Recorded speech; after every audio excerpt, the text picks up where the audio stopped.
Ladies and gentlemen, we are back again. Monroe Mann is here with his good friend and business associate and awesome guy in general, Scott DuPont. We're going to wait for the crowd to return. We had a good crowd here before. They were all waiting for Scott DuPont, but we had technical difficulties. I was shocked. What's Sometimes that? in these live, like a dozen or more. Yeah, we had a bunch of people waiting. They were excited. Early. I realized if I do the scheduling, it shows up about as soon as I schedule it. So for the last 2.5 hours, people were getting that in their feed on YouTube. People were getting notifications, so people kind of were able to plan that in their calendar. So, hey, we have one person back again who's returned, and so that is great. And yeah, I'm in Philadelphia now, Scott. I don't know if you know that. So it's late. It's late there on the East Coast, huh? Yeah, it's 11:15. And hello, Tensai. Good to have you back. And what's up, Team Awesome? What's up, Love and Light? Great to see you guys. Thanks for joining. Thanks for coming back in. It was by popular demand. I asked them. I said, "Should I?" I saw that. And they said, "We want Scott. We want Scott." I really appreciate that. Absolutely. I'm also glad that you are patient with the technical difficulties. Can I be honest? Don't tell Scott this, but I think the problem was I didn't download the latest YouTube app version. So when I canceled the live stream and then I just went to YouTube and I went, oh no, it's an update. So, Team Awesome, I thought Scott was a new personality. He thought it was one of my improv personalities. It is, but I'm using AI. So I can be talking like here, and my alter ego, this new character, Scott DuPont, is on the other side of the screen. And it's amazing. Hey, Dustin. It's just Dustin's in the house, love and light. So, all right, guys. This is my friend Scott, and he's a all-around really fantastic guy. He and I've worked together for many, many years in various aspects of show business. And where we're working right now is he has a company called Finance Your Movie. And it's a consulting firm to help primarily filmmakers who are trying to raise money for their films. And he's really, really good at it. And I as part of his package, he provides entertainment legal services to his clients. And that's where I come in because I'm an entertainment attorney. And he's just been tracking he has me on his Finance Your Movie podcast twice so far. And now that I sort of have my own podcast, it's weird because it's YouTube Live, but here I am. So Scott, did I introduce you accurately? Yeah, no, it's good to be here. And this might be one I've done it once, twice, but this is different than my weekly show where it's all set up and it's recorded and then it goes live. So I do all kinds of movies. Dustin, I do documentaries, I do feature-length narratives. We have one out now that you can watch for free on all the free AVOD channels. Anyone who remembers the famous actor Burt Reynolds or who knows Quentin Tarantino, the movie is called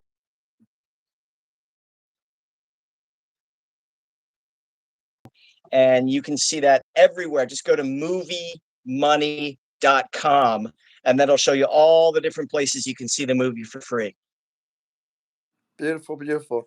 Yeah, Scott, I honestly, this is it is such a wonderful format because it's unlike the perfectly coiffed podcast that we're used to. And it's so nice that you get to talk to these awesome, cool people here, right here live in the chat.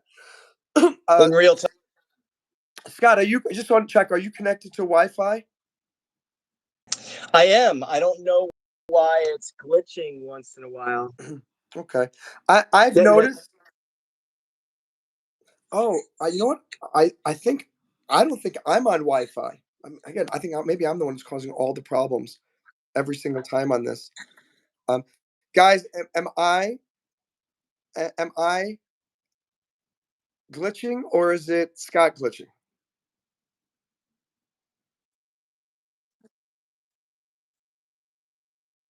because I just realized that I don't think I'm connected. I don't think I'm connected to Wi-Fi, which is interesting. But now I see you. Now you're frozen. Let me try to take it off while Yeah, try connect. Yeah, because they you said go I'm alone will be fine. better. So maybe it would be. So let's look at some of these comments while Scott is checking that out. Let's And see if that's better. I'm off Wi-Fi now. I think so. I think that's actually better. So Dustin says it's buffering. Can Okay. you say it again? So Scott, can you just say the website again that you can where you can find information about that film? So the website is moviemoney.com, just like it sounds, moviemoney.com, and you'll see all the free sites. You can watch our latest movie right there. Very, very, very cool. Hello, Sonica. How are you? And QM, I cannot get over black shirt guy's smile. Is that me? Black shirt. It's a blue shirt, but thank you. Are Kim you at Winona. Liberty University, Monroe? I'm sorry. Are you at Liberty University? No, I'm at a hotel in the old town. You can look. You can see the view from the Okay, window. so it says Liberty. Beautiful, huh? What Yeah, says yeah. Pretty good. what says Liberty? There's a big sign behind your head that says Oh, Liberty. yeah. I'm in Philadelphia. So I I figured think you were outside Liberty University or something. is Liberty in Pennsylvania, in Philly? Somewhere.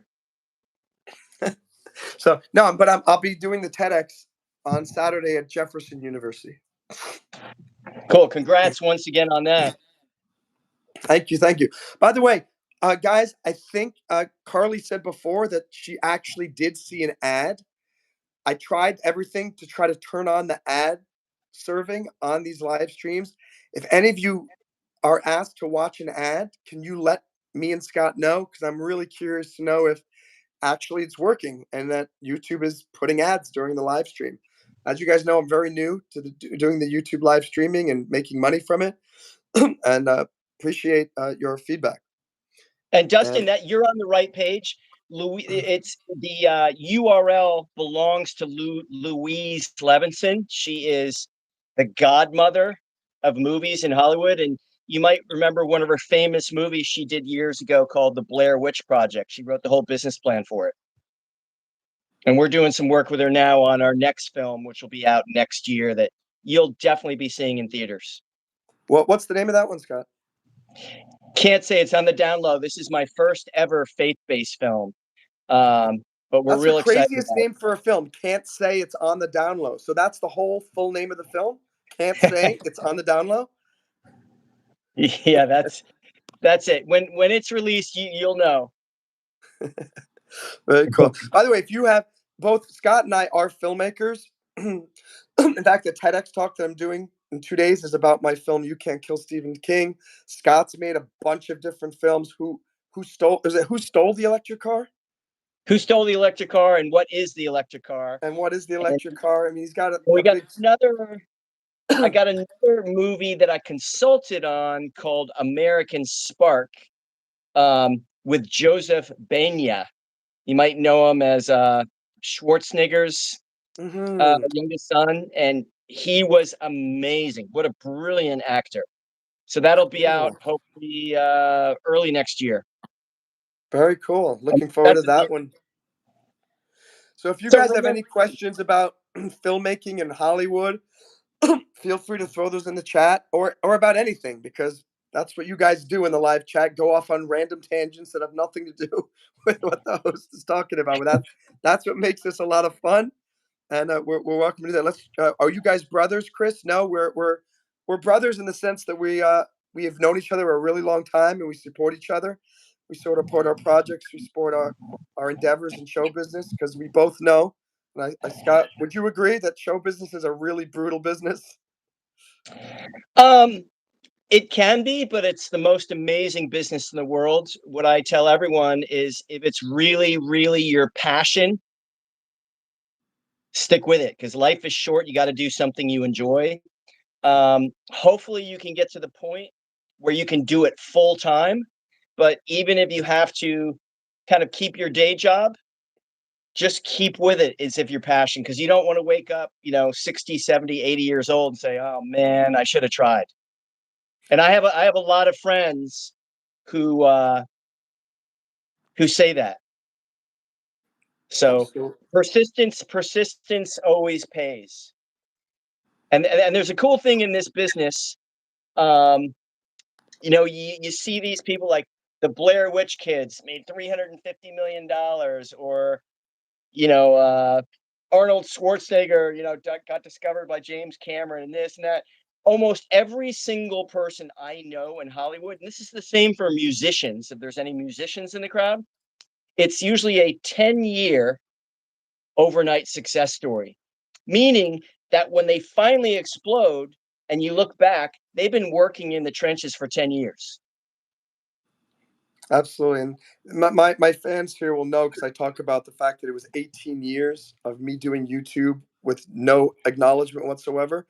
And then just last 3.5 months with live streaming, suddenly, boom, got 25 people now watching and seeing what's going on. So I echo what you're saying, Scott. Persistence. Jamie, you say you don't get ads, so you'll not be helpful. Do you have YouTube like premium? I'm curious if that's why you say that you don't get the ads. And by the way, we just hit 10 likes, which, as you guys know, we just got the bronze medal on the YouTube live stream Olympics. When we get to 15 likes, we get the silver medal on the YouTube live stream Olympics. We're already at 12 now, so I know we're going to get there. And 20 likes, we will be gold medalists. And Scott's never been a gold medalist on the YouTube live stream Olympics, so I hope you guys are going to help make that happen for him. I've never gotten a gold medal anywhere. Well, it's happening tonight, my friend. It is happening tonight. Anyway, just to kind of continue on that 10-year overnight success story. There's a girl, some of you might know. You can see her picture. That's there when she was like 16 years old.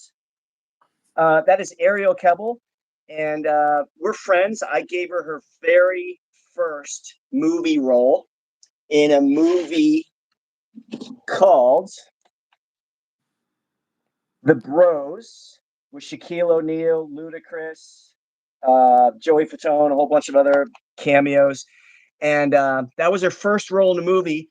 And, it was a small role. It was an independent movie. And she is just she hit it about 10 years later. She literally blew up. I mean, she was an American Pie. I mean, boom, boom, boom, all these big shows like Gilmore Girls. And just this week, I saw she is starring in the new Fox TV series that really they're heavily promoting it for this fall, called Rescue Beach. It's kind of almost like a Baywatch reboot. So anytime my friends from the past just keep blowing up, I'm really, really excited. I'm the biggest cheerleader for all you guys out there that are doing music, art, movies, anything artistic. I love your success. Monroe Mann is blowing up on YouTube. I got 25 people watching. You and me, Scott. We're doing it, baby. We're doing it. Awesome. Let me look at some of these comments. Johnny Blaze says hello to Rocco. As you guys know, Rocco's one of my characters. My name is Monroe. Rocco's not here at the moment. Chris created a personal ad blocker. Interesting. Hello, Carly. The ads can't be seen in between and vertical streams. They can be. Ads on live streams get shown every 10 minutes if it's working correctly. That's what I'm trying to see if that's working. Johnny wants Rocco to say what's up. Hey, yo, what's up? There you go. Jose Pena's here. Dustin Nunez. Kim Winona. YouTube Premium, no ads here either, so can't help. Okay, cool. But guess what, Kim? I found out that I get a share of the YouTube Premium money that you're paying every month. And even if you're on a live stream where there would be ads shown, some of your YouTube Premium money will go towards me for the month, from what I understand, which is pretty interesting. Carly, you're not poor. You are rich in love for supporting me and Scott tonight. Well, in Vika Wellington, says, we got a Jesus follower. oh, we've got a lot of Jesus followers. We got literally, we have absolutely everywhere. We're gonna have Trump And supporters. We're I gonna have don't Kamala judge supporters. anyone. But what's very interesting about Jesus is he is the most famous celebrity in the world. You know, you got all these TikTokers, all these people with big YouTube channels, believe it or not, even bigger than your channel, Monroe. But Jesus Christ, even though he's been dead 2024 years, he has 2.4 billion followers. That's pretty impressive. That was well said. I will correct you though. It wasn't he wasn't.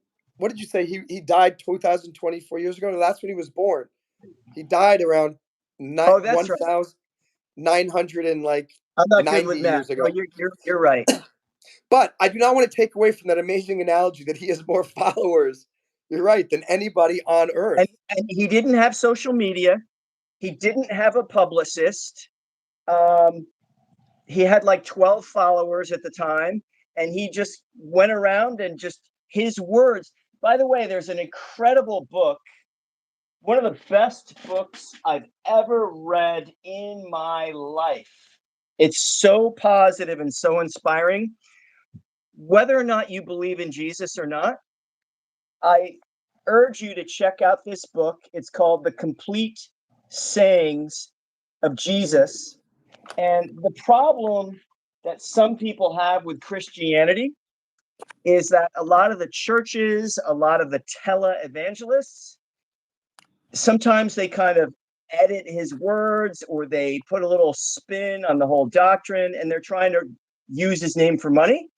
But if you actually look at the 33,000 words that Jesus actually spoke, that book is nothing but the words, hundreds and hundreds of witnesses that were compiled by historians that he spoke over 33 years in his ministry that was only 3 years. And every single word he talked about, it's kind of radical, some of the stuff today, but he talks about love thy neighbor.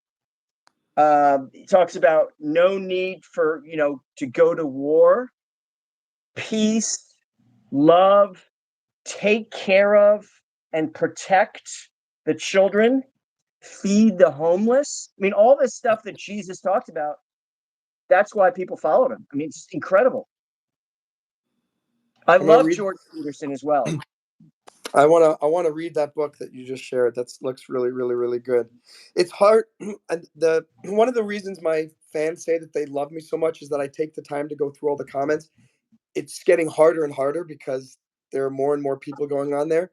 But keep an eye on the comments too. And if you see something, thank you, Love and Life, for telling me to like the live stream. Kim says cool.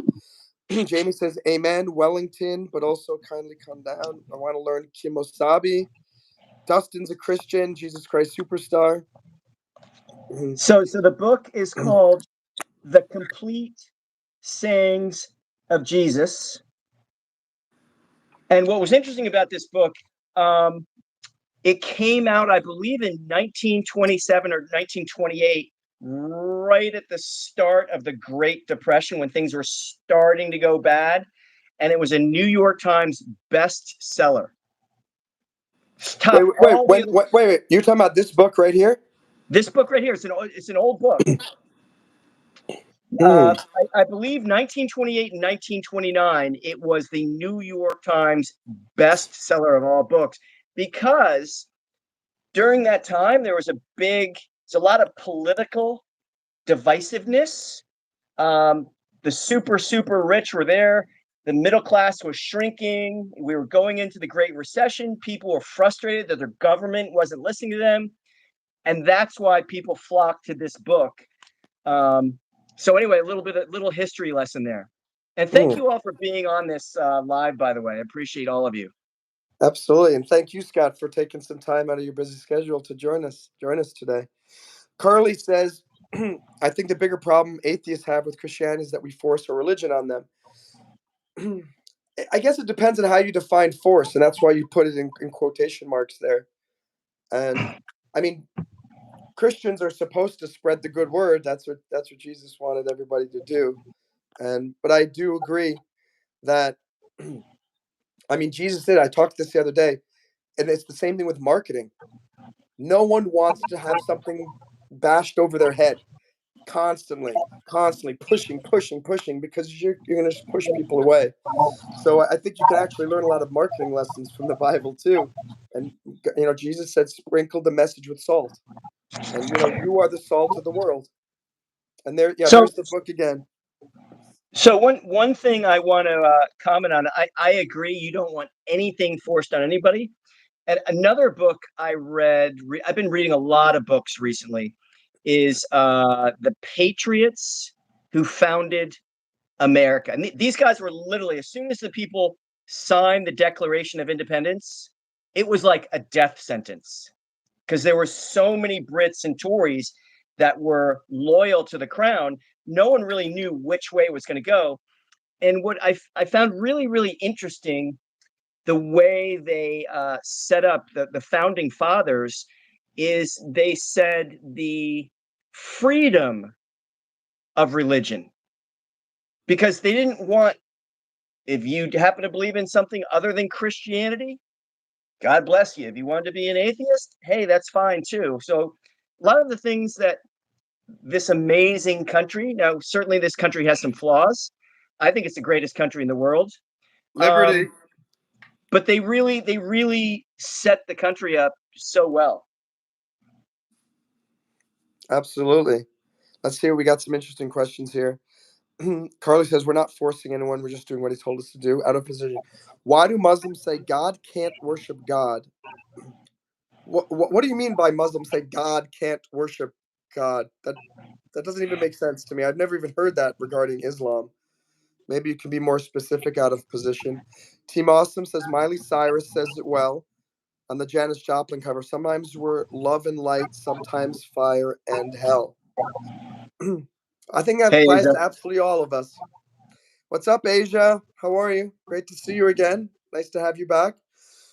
Remember, we have our general topics. We're going to talk about Hollywood and show business and motivation and election 2024 if you guys want to talk about that. But you can also share your. By the way, we blew past 15 likes, so silver medalist.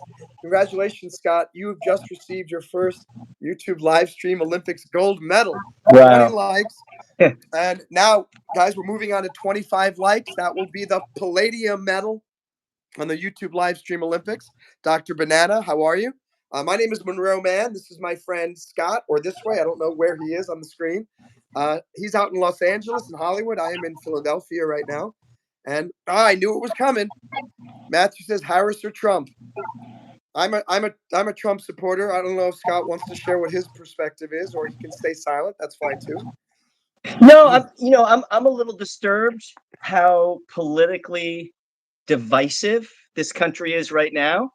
Mm-hmm. Um, and I just think we should focus more on the topics and the issues instead of name calling. And let me give you, I'll just dive into this for a quick second, just my opinion. Let's just talk about two different kind of name callings throwing back and forth.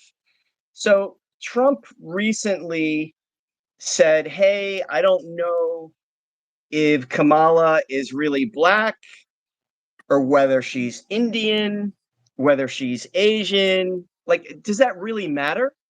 Like, I think all that stuff is kind of nonsense. But at the same time, and I'll tell you a very quick story that really, really irks me when anybody calls Trump a racist. Volunteer. Um, I have a real problem speaking about anyone that I've never personally met. That includes people in Hollywood. Like, hey, this guy's an asshole. Like, have you worked with him? No. Have you met him? No. Well, how do you know he's an asshole? Well, I read this on page 6 in the New York Post. Right? So let me tell you a story why I know, and I'm not taking sides either way. I know for a fact Trump is not racist. When I was a teenager, living in a little tiny island, Jupiter Island, which is about 30 minutes north of Palm Beach, where Trump is now, he actually bought Mar-a-Lago in the late 1970s. And he put a huge American flag up, like it was above code. So that pissed everyone off for some reason. They said it was too big, too Oh, just hey ostentatious. Scott, just let me jump. Don't use any profanity. Okay. because with the advertising stuff, I don't want to have Got that be it. a problem. Just anyway, keep going. Got it. So, what Trump did is he turned Mar-a-Lago, this huge property that goes all the way from the Intercoastal Waterway, Lake Worth, to the ocean. I mean, it's probably worth $2 billion right now. It's like a massive, and it's like an old Marjorie Merriweather Post's old castle, from Post serials. And what he did when he opened up this club is he decided he wanted to be inclusive because at the time, this was the late 1970s, Palm Beach had a bunch of older, very rich blue bloods, like basically the American elite Fortune 500 crowd. And I'm just speaking the truth. I have nothing against Jewish people, but at the time, those clubs didn't allow Jewish people in certain country clubs. They certainly didn't allow blacks. They certainly didn't allow Latinos. It was a big, big deal back in the 60s and 70s. So what he did in Palm Beach was this very small insular island full of a lot of rich people. He said, "Hey, I welcome everybody. I welcome blacks. I welcome Jews. I welcome Latinos. If you got $100,000, which was a lot of money back then, it's probably like $500,000 today. You can join my club." And this threw the island in a tizzy so much that a bunch of people in the town sued him. And he spent millions and millions and millions of dollars fighting the lawsuit. He could have just rolled over and said, "Okay, I'll stop." Like, and to me, I'm like a 15-year-old kid, and I always asked my mom to drive on the island by Mar-a-Lago so I could kind of see this huge castle. And I'm like, why is he fighting this? Like, and my mom didn't even like Trump back then, not because she thought he was a jerk, but he was just a little ostentatious. He didn't quite fit in the old kind of normal way, but she didn't hate him. She just said, "Hey, he's not my cup of tea." Even she said, "Oh my God, this guy is amazing," because he's spending millions and millions and millions of dollars ruining his reputation to turn Palm Beach Island upside down. So he can't possibly be racist. I'll stop my rant there. Let's just stop calling people names and focus on the issues. Absolutely, well said. That was a fascinating story. We have a lot of comments based on what was said. Matthews, Jamie says Trump. Brittany says Pennsylvania. Hey, I'm in Philly right now. Liberty. Matthew, transparency is the best policy. Name calling and assumptions are destroying us. Well said. Dr. Banana, you're in Allentown. I don't know how far that is from Philadelphia, but I think it's within an hour. So I can see you in the distance out the window here. ASM says Indian love and light. God can't worship God. Sounds like they're questioning how Jesus can worship the Father. Ah, very interesting. Good analysis, love and light. And Carly, yeah, I don't know. Let me ask you this. Am I pointing to Scott right now? Yes or no? No, I'm the other way. You're over here. Can I'm you here. point to me, Scott? No, so it's the other way. That's yeah. Okay. So okay, so Scott is over here. Are you pointing away from the phone? No, You're pointing whatever. Just do that. You do that. very it's YouTube live streaming. It's very complicated, guys. You think it's easy. It's very complicated. Matthew says America's too soft. Charlie says people shouldn't kill each other over a mascot. I don't know what that means. And So I Robert, got some information. If you wanted to kind of talk on politics, real quick, Monroe, I got some really interesting information. I was very, very excited about RFK Jr.'s speech. Whether you supported Robert Kennedy Jr. or not, to me, it was one of the most historic, bravest, incredible speeches of all time. Go watch it. I everyone should watch it. Here's why I everyone's was been so telling me about that. So it really is you that have good. to watch it. I've watched it 3 times. So Wow. once How long again, is it? it's only 30 or 40 minutes. So once Hmm. again, RFK is not a big name caller, right? He just talks about Hmm. the issues that he believes are important to him. So for 30 or 40 minutes, he talks about 3 issues. And I got to point the story that's really going to interest you, Monroe. Number 1, stop all the endless wars. Like, United States does not need to keep being involved in spending billions and trillions of dollars on world wars around everywhere, right? Number 2, we need to get rid of censorship and any rollback of the freedoms that the founding fathers set up, whether that's, silencing people, censoring people, calling stuff to just keep the town hall open, okay, as long as there's nobody threatening anyone's life or anything's dangerous. And the third thing, I thought this was really interesting, was health. The health of our children, the health of the American population, which is the sickest industrialized nation in the world. We're like, out of 200 countries, we're like 197 at the bottom. Yet we spend 3 times as much on healthcare as most European countries. So anyway, RFK did not really want to talk to Trump. He's like, I don't like that guy. Da, da, da, da. So Tony Robbins got involved. No way. Yeah. So Interesting. I don't know whether he flew into Hyannisport when they were having this little powwow, or whether he just zoomed in. But Tony and RFK talked, and Tony told RFK, it's like, you know what? I don't agree with everything Trump says either, but I heard that Trump wants to stop all the endless wars immediately. He doesn't want any war. He wants peace all over the world. He's not for censorship. He wants free speech. He wants all to keep all our rights like we've had in the past. And he's been dealing with this like top advisor in the world about how to fix our health system and not have the food conglomerates and the pharmaceutical companies kind of working in cahoots or whatever. So they talked and they still disagreed. RFK said, I don't like this about you. I don't like this policy, da, da, da. But those 3 policies alone were so important that that's how they came together to form the Unity Party. I thought that was pretty cool. Kudos to our mutual friend, Tony Robbins, by the way. Yeah. I didn't think that was what was going to be the crux of the linchpin of that story. Very fascinating.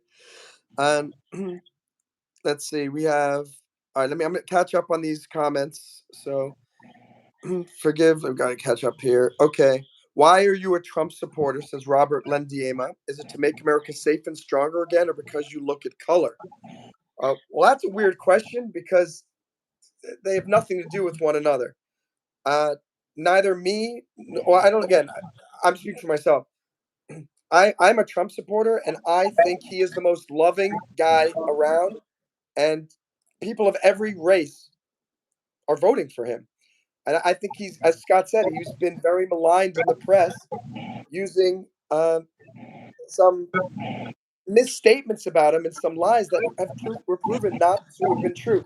For example, when they talked about Trump, that he's during those riots and this and that with the Proud Boys and stuff. He said, oh, and Trump allegedly said, "Oh, there are good people on both sides," and it was completely taken out of context. And even Snopes, which is not really a right wing company, finally said that it is a lie that he said what the left allegedly said that he said.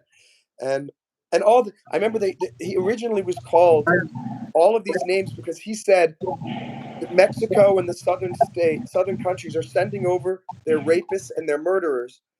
And because Trump said that, they said, "Oh, Trump hates Mexicans. Trump doesn't like people from South America." No, he's telling the truth. You've seen this, people from Venezuela, the most horrible, heinous gangs are coming over our southern border, and they are rapists and murderers and child traffickers. And guess what? You are anti-American if you think those people deserve to be in this country causing problems. I just don't think that is what we want. And that's what Trump wants with the wall. And how funny that Kamala Harris in the last week flip-flopped and said she now wants to build the wall. Why? Because she's starting to realize I have to convince some of these these never Trumpers or the people who are Kennedy supporters to maybe vote for me. And maybe if I take all of Trump's policies, they'll be stupid enough to switch. I hope that they're not, because I don't think she's really being honest with the American people. I heard that her interview, I haven't seen it yet today. It was supposed to be an hour, and apparently it was so bad that they only had enough footage for about a 22-minute or 18-minute interview. And Scott, did you see the interview with Kamala No, Harris and I'm Jim going to Rose watch it tonight? later. I always watch. I want to Yeah. make an informed decision. One thing, this kind of goes under our topic, because since I'm out in Hollywood, I see this all the time. It's like, so and so actress is the biggest jerk, and like da da da da da da. And then I'll work with that person on a show for like 6 weeks, and this person is like the sweetest, nicest person. Even when you're working together like for 15 or 16 hours on a soundstage, and it's like what they do sometimes, the media, I blame the media for some of this, whether it's a politician or a celebrity. They'll take a moment in time, like when somebody walks off a soundstage at 17 hours and they've been away from their family because they're shooting on location, and they're just exhausted, or they say, "Oh my God," or something like that. And they'll contort a story saying so and so is a jerk. And it's like, just my mom said some great advice. Don't ever judge anyone until you meet them in person.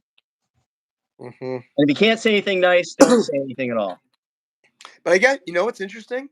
That cuts both ways, Scott, because you might hear really great things about a person and really think, oh my gosh, this person's amazing. I want to meet that person. But then you meet that person in real life and go, what was all the hype about? This person is not that special and didn't live up to these amazing hype that was thrust upon me. But I think that's really good advice, that don't judge anyone until you meet them. So I guess that means none of you can judge me or Scott until you meet us in person. Well, Uh, we kind of we but kind of met here. As long as we're not jerks tonight, I really appreciate all of you being on here. I really do. someone asked earlier if Scott has a YouTube channel. Scott, did you? I don't even know if I still have a YouTube channel, but I do have a channel called Finance Your Movie. And even if you're not a filmmaker, or you're not like a writer trying to get a film made, or a director, you want to do your film, or I started out as an actor, quickly became a frustrated actor. And that's why I became a producer 30 years ago, so I could make my own movies and put myself in the movie. But some of the stuff also applies to musicians, artists. So if you want to learn how to raise money honestly and ethically, that's what I talk about every single week.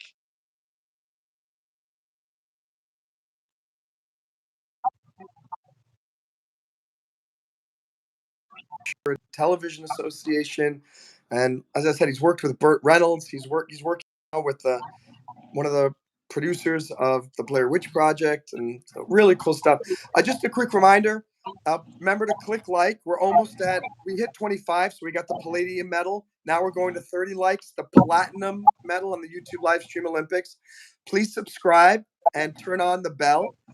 This channel has awesome interviews like me with me interviewing Scott. Also has improv comedy, really funny characters. Maybe one of them will come on, because I think one of them wants to ask Scott some questions in a little bit. And remember, you can join the channel. We have 7 official members now on the channel. You can join at youtube.com/Monroe Mann/join. And if you want to give a little boost, as I said, we're running for famous. That's my political campaign.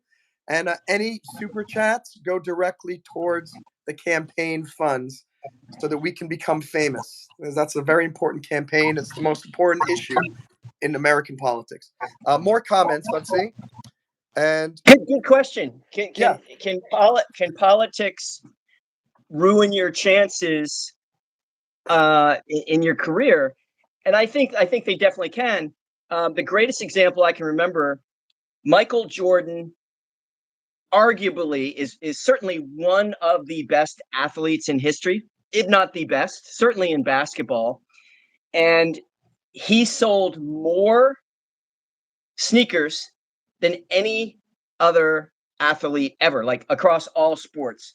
And one of the reasons he still gets tens of millions of dollars royalty himself from Air Jordans is he had this famous quote like, hey, Republicans and Democrats can buy basketball sneakers.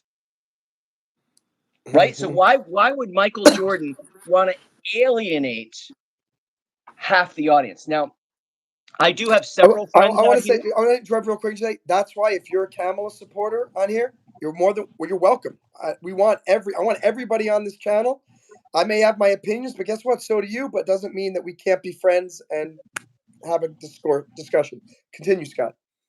So with that said, I do have a lot of friends in Hollywood that have been canceled. Like literally, I saw just today a Hollywood director. I submitted a list of a whole bunch of things on a kind of project I'm not really producing, but I'm kind of involved with. I'm helping with the casting. And the guy like struck out like 5 names. Like, and I know exactly why he struck off names. Like and these are celebrity, these are name actors that you would all recognize their names. Like, no, I'm not going to work with that guy, that guy. Now, I have a friend, Nick Searcy, and if you've ever seen the TV series Justified, it was on for 10 seasons, pretty big TV show. He's done over 100 movies, by the way. He's in the new Reagan movie in theaters tomorrow or today. Nick Searcy. So he came out, basically said, hey, I think there could have been some problems with the election. I think Trump's an honest guy. I'm voting for Trump, all this stuff. He got canceled, but his conviction, and I really respect people to come out and say what they believe in, and he's so genuine. And by the way, Nick is white. Everyone calls him a MAGA white Christian nationalist, whatever, even though he has 2 black adopted kids. Like, he wouldn't adopt 2 black kids 18 years ago to use it right now. Like that to me makes no sense. He was planning the MAGA movement Yeah, for he was 18 planning it for years. 18 years. So anyway, Nick's a super nice guy, and he's getting a lot of work, like the Reagan movie in theaters tomorrow, which is going to be a great movie, by the way, because people respect him. So, you know, sometimes if you just speak your mind, but you have a good argument behind it, you know, I have respect for that. Absolutely. Congrats, by the way, guys. We are at 30 likes. We got the platinum medal, the YouTube live stream Olympics. 35 likes. We will be rhodium medalists on the YouTube Yeah, I haven't seen live the stream Civil War Olympics. movie, but I might not see it after your comment, Matthew. So thank you. I'm just going to some of those other comments up above. I just want to go. Joshua said that he was proved to falsely overvalue it on purpose, calling Trump a scam artist. I don't think, just so you know, Scott, excuse me, Scott, Joshua, in real estate, you are allowed to put whatever value you think your property is worth. And if the market will bear it, somebody will buy it. So there's no diligence. Like if Kim Trump had Smith. falsely overvalued it, it would have been criminal, and he would have been brought up on charges of that long time ago. But it wasn't. Scott, did you want to add something to that? Shout out to Kim Smith, all the men and women who gave their lives for our freedom. I mean, I salute. wow. Absolutely. And thank you for your service, Monroe. Monroe was over in Iraq. Yeah, I miss those days. People ask me like, "Oh my gosh, were you scared? You scared?" I was at times, but I look back, it was one of the best years of my life. I mean, it was like a movie, like those movies you all see. I mean, I was in Humvees, I was going on missions, and there were car bombs, and there were Chinese rockets and bombs. I mean, it sounds crazy, but normal life is kind of boring compared to it being in Iraq. And so It anyway, must have been adrenaline that kind of kept you going, right? That I think it was the adrenaline that I missed so much. And you guys know that I skydive now, and I've gone 50 times skydiving, and I'm always chasing a little bit more adrenaline stuff and things like that. And maybe that's why I also love doing the YouTube thing. And I want to go back to the adrenaline of being always on edge about, is today the day I'm going to die? Scott, did you raise your hand? I got to call out Jose. Real men don't watch movies. Jose, I know you've seen a movie, man. Have you seen a movie? Is there anyone on this live chat who's never seen a movie? I got to call you out. Love and Light says Harris's ethnicity is irrelevant. She's simply unqualified. That's my perspective. I don't look in my entire life. I don't look at age, race, sex, nationality and stuff. If someone is qualified, you're qualified. If someone's unqualified, you're unqualified. That's it. I want to add to that. Someone in the chat just a minute ago said, a lot of actors have never graduated for high school. They're not educated. Why should I listen to their opinion? I agree 100%. Like, I think a lot of the reason why people are tuning out of the Oscars, the Emmys, the gold, like their ratings are plummeting. Even myself, I used to, like, as a kid, I would like stay up past my bedtime to watch the Oscars. It's lost because I don't want to listen to a bunch of overpaid actors preach politics to me, especially if their comments are not well thought out or if their policies are not well founded. Like, I always believe in people who have knowledge and know the facts. I'll listen to them, but I don't want to listen to a bunch of nonsense or name calling.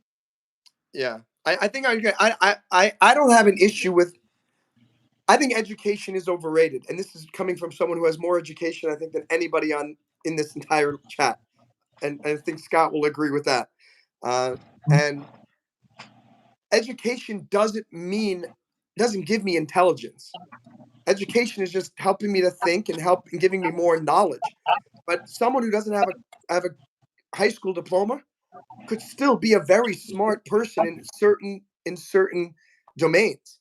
And so it's not about their education, as it's more, as Scott said, it's a lot of these actors, like for example, uh, Stiller, Ben Stiller, a great actor, very hilarious. But he gave his interview recently, and he's talking about Kamala Harris, going, "Yeah, I'm really supporting her, and I'm really looking forward to the change that she's going to bring to the country." And I'm thinking, what is wrong with you? She's been vice president for 3.5 years. She's not going to bring change. She's going to do exactly what Biden did, if not even doubling down on it, because Biden wasn't cognitively capable of pursuing the policies that I think he wanted to pursue, where Kamala is a younger, more vibrant version of Biden. And so I don't mind actors if they give a reasoned argument, just like Scott said, but I think a lot of times they're just angry. They're very, very angry and name calling, and they're causing more problems than solving them. There's some more comments here. Joshua says, oh, excuse me. Matthew says, oh wait, oh god, there's so many comments here. I think it was it's hard enough for me to keep up with comments. It's even harder when I have a guest on here because I'm keeping track of what he's saying and someone's So Brock, to answer your question, I have a bachelor's in economics. That's what I studied. I didn't like get into acting, producing when I was young at all. In fact, I got in when I was like in my 30s, 30 years ago. But I got a master's in marketing, and Monroe has like 5 different degrees. He's a doctor. Not a medical doctor, though. And Joshua wants to change the system with Harris, but that's what frightens me, Joshua. I don't want to change the system. I like the United States of America and the system that we have. And despite all of our imperfections, we still have the highest number of immigrants clamoring to come to this country. And if we were truly a racist nation, we would be we would have a net export of people, but we have more people coming into the country than leaving the country. That's a good point, because that really makes no sense. If we're really so racist, all these professional athletes and actors and celebrities get promoted from all different races. Like, why are millions of people still coming? And so, to me, that's the bottom line that shows that we are one of the greatest nations in the world. They're not clamoring to go to Norway. They're not clamoring to go to to China. They're not clamoring to go to France or to Zimbabwe. All of those people, they were trying to come to the United States. I love all those other countries. You guys know I used to live in China. I used to live in France. I've been to Africa. But at the same time, I mean, America does have a lot of things to be proud of. What is Scott's greatest movie? We already got that one done. And I love this story. Make it worse. What's up, ASM Steve, Charlie? So I Charlie, don't let like me. the wealth inequality. Certainly, we have a problem with that. But at the same time, I think if we can get back, and RFK talked about this, Trump talked about this. I don't know if I'm not judging Kamala because I haven't heard her debate yet. But whoever comes in, I hope Kamala has some outsiders on her staff that are strictly business people, because we need more business people and economists and less career politicians. But whoever can come in and cut a lot of the business regulations and come from a business mind, I think that's going to grow the economy and fix the income, like grow the middle class. Like we had a booming middle class here in the 60s and 70s. Like everybody, you could just work one job, either the husband or the wife, and you could actually buy a house, you could buy a car, life was good. And we've kind of shifted away from that, certainly the last 10 or 15 years. Absolutely. And by the way, just so you guys know, Scott is reading the most recent comments, I think, and I'm still way up at the top going through because I want to make sure that you guys get your questions answered. Charlie said, "I wish we could mix up the bowl with some fresh candidates," and could be, but my feeling with Trump is I feel he's been treated so horribly. He deserves, in my mind, to be president again because no, he should. He loves this country greatly, and he's just been trampled on, and he continues to be trampled on. And I hope that he wins so that he can just go, ha ha, nah, nah, I'm back. You couldn't keep me down. Scott is on your left, says Steve. That's how far behind we are in these comments. You guys are still getting, he's on your left. So, He's on your so, left. Jose, the middle class is dead. I'm concerned. I'm really, really concerned about the middle class, especially in California, where so many people now are on food stamps. So many people are on welfare or free Medi-Cal. But I'm an optimist. And I think if we can cut regulations and bring some common sense, I think we have the people and the ingenuity and the willpower. I believe in a capitalistic system that in every single situation that I've studied, I might be wrong, has always done better than socialism or communism. And here's the reason why: it creates an incentive for people like Jeff Bezos to create Amazon out of his garage. It creates an incentive for Elon Musk, one of the smartest guys in the world, whether you like him or not, to create like 3 new industries. And you don't see that a lot in communist countries because there's not that incentive. Yeah, I think I think a lot of people have who are supportive of socialism and communism, they have not been to socialist and communist countries. And people think and China, economically, it's not really communist and social. I mean, it is. You go to China, you go to Shanghai, where I lived twice. You have no idea that you are in. You just feel like you could be in Europe. I mean, they've got everything there. They got movies. They got 12 different competing coffee shops. And that's what they say. It's communism with Chinese characteristics. That's what they say in China. The government, the formal government party line, is because they acknowledge that it's not true communism. True communism doesn't work. It drives every competitor out of business. It drives prices up, and I would say that China will work as a successful economic experiment as long as the people continue to have jobs and employment is good and their quality of life is good. If the economy starts to have problems, that's when I think everything might be problematic. And So my ex-girlfriend was from China.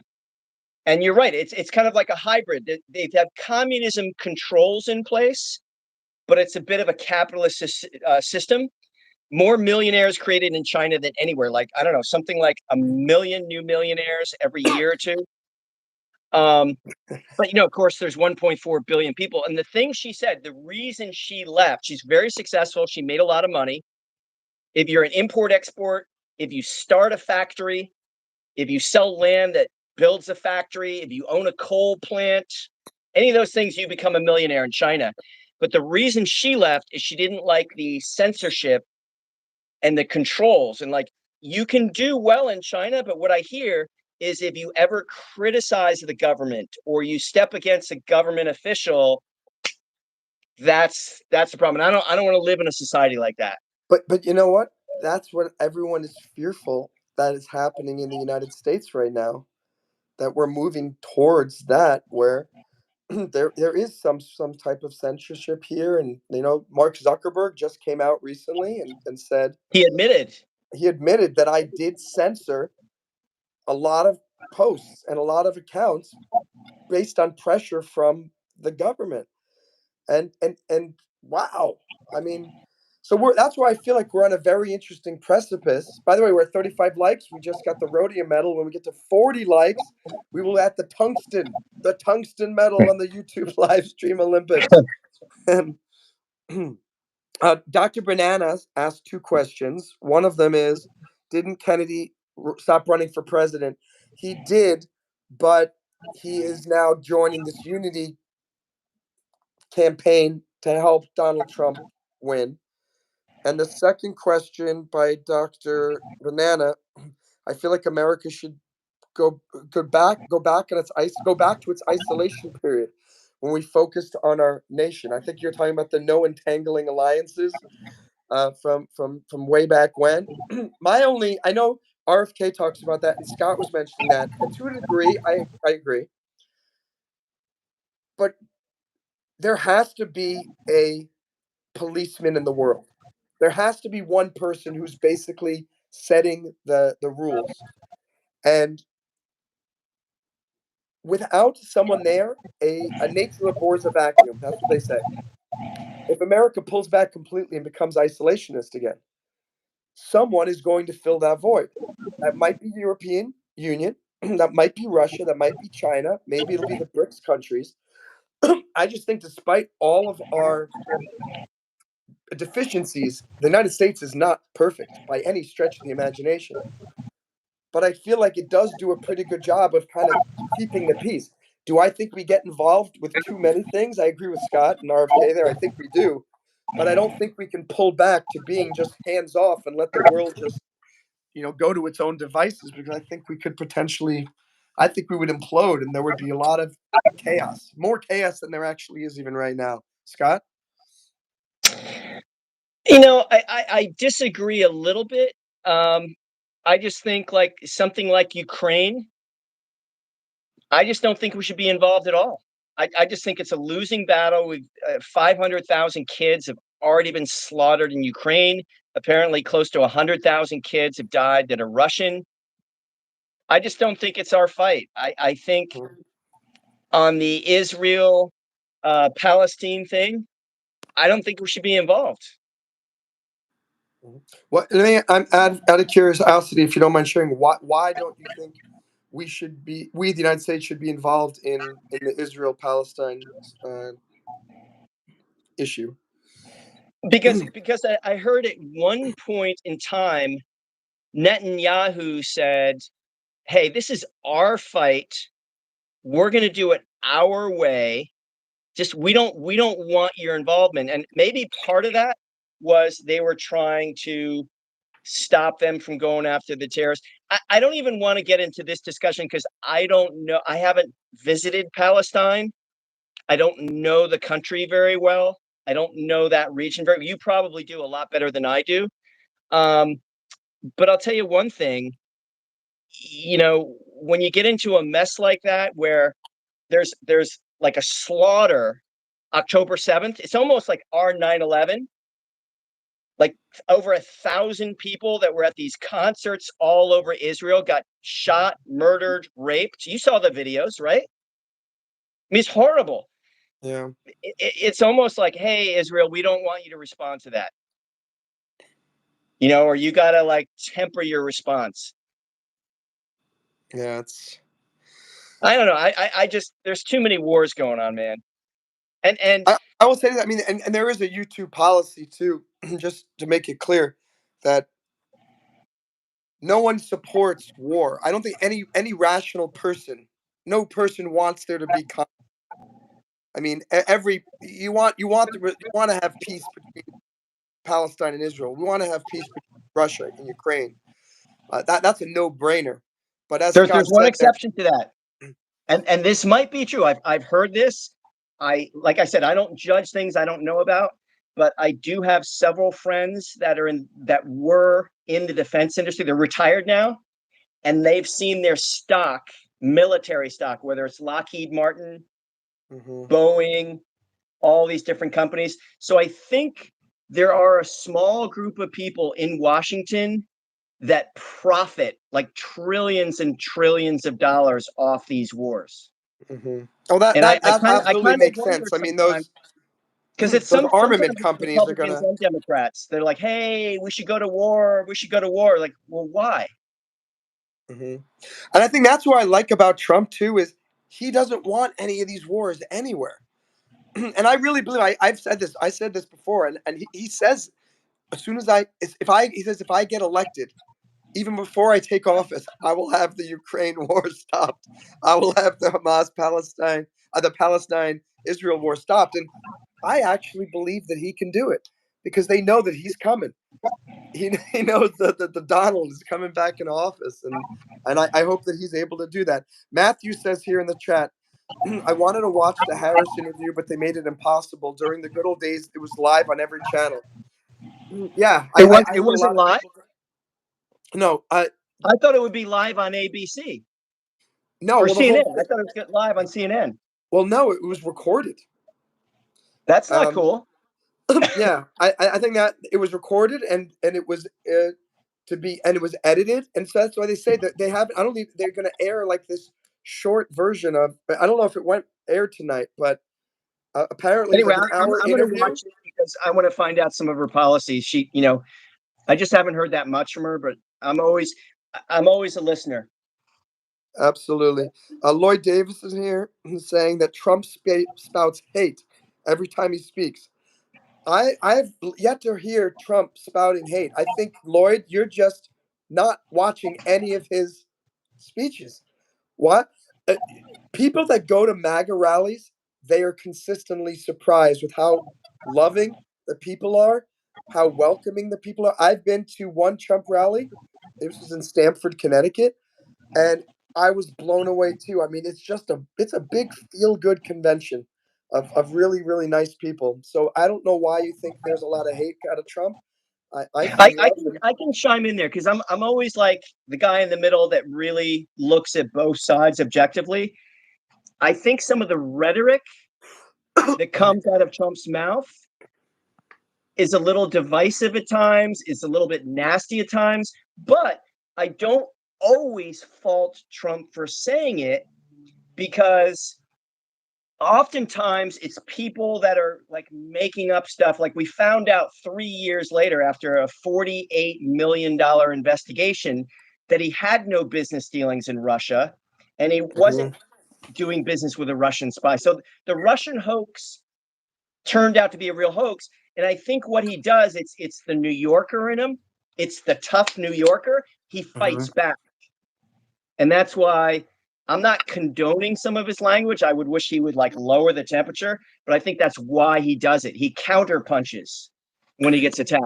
Absolutely, and yeah, I think you grow up living in New York. That's what you're going to do, and getting a, Toughest city in the world getting in a attacked good as way. much as he gets attacked. I think he absolutely has every right to fight back, and I really hope the biggest uppercut is going to be his victory on November 5th. We'll have to see what's going to happen.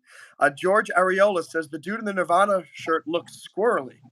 I don't know what that means, squirrely, but I'm sure it's a good uppercut to me. And I say thank you. Good to have a good spammer in here. Excellent. And let's see. Jamie says, "Sorry, your movie live stream got hijacked by religion and politics." No, I mean that was one of the topics today, and let's change the topic for a little bit. We'll go back to one of the things I wanted to talk about was motivation, because I think finding the motivation to do something and finding the motivation to keep doing something with anything you do in life, certainly in show business, it's difficult. Scott's saying he gets the motivation from God, so I was just going to Well, say something else too. the There's something ceiling. else, but right above my computer here, right above my laptop, I have a quote that I put on the wall in 2008 when I moved to Hollywood full time. It says, I'll say this very slowly so people can hear it. It's one of my favorite quotes. There is no such thing as failure in Hollywood. Only people who quit too soon. David Carradine. I'm going to That's read that one more time. It's so yeah. powerful. Read There it. is no such thing as failure in Hollywood. Only people who quit too soon. And this applies to anything in life. One of the books, God, I don't even know where the book is. Oh, it's somewhere. I'm rereading Think and Grow Rich Mm-hmm. by Napoleon Hill. I've read it like 10 times. And there's a great story in there about the saying 3 feet from gold. Mm-hmm. And it's oftentimes somebody who puts in all the work, whether it's music or art or movies, and they have all the skills, they built all the relationships, they have the connections, and then they just go home and pack it up too soon. So Absolutely. that's why when you really, really feel the passion, stick with it. Look, I did like background extra work for like 20 years. There's nothing more humiliating, although I didn't take it as humiliation. I took working as a background Oh, actor. Scott, did something happen to your microphone? I don't think so. Suddenly, Is it, suddenly, it sounds very tinny. is it better now? No, I don't know what just happened. Am I the only person who's hearing Can this? you hear me I think that's a little bit better. now? Okay, it might have been this like little. I have to like prop up my phone. Um, yeah. So it applies to anybody. Just if you really really have that passion, just stick with it because life is short. Absolutely. Yeah, life is short. I want one. Did you ever know the name Debbie Bordelon, Scott? No. No. Oh, she was a friend of mine, a supporter, and she became a supporter of mine when I was in Iraq, and she would send me some care packages. And then I came home, and she became just my number one fan. And I just found out a few days ago that she just passed away. Oh, I'm And sorry. it is weird when you say life is short, guys. Maybe that's where you get the motivation.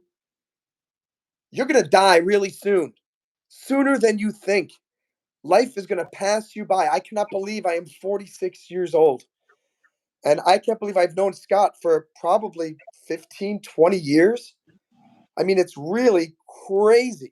Goes So fast. that motivation has got to be get off your butt and do it now, because you could.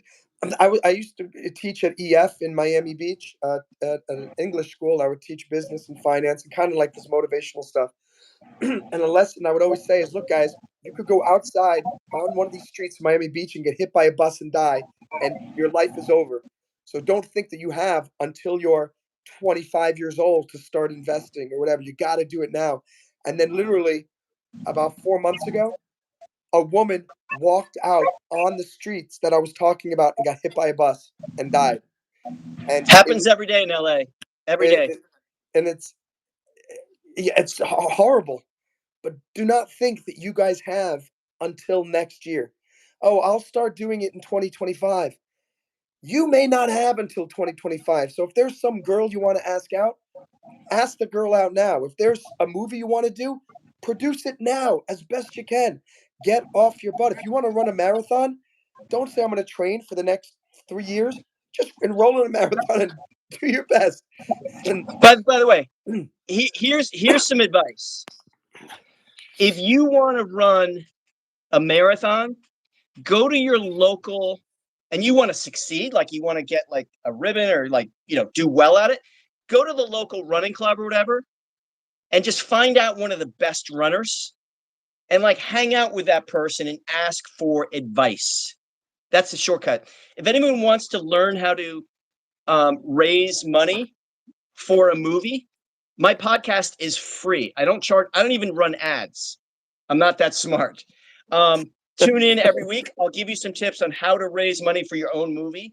If you want to learn how to be a great public speaker, go to the local Toastmasters or go to some speaker. Maybe not like a celebrity like Tony Robbins might not have time for you until you get to know him. Hire But me.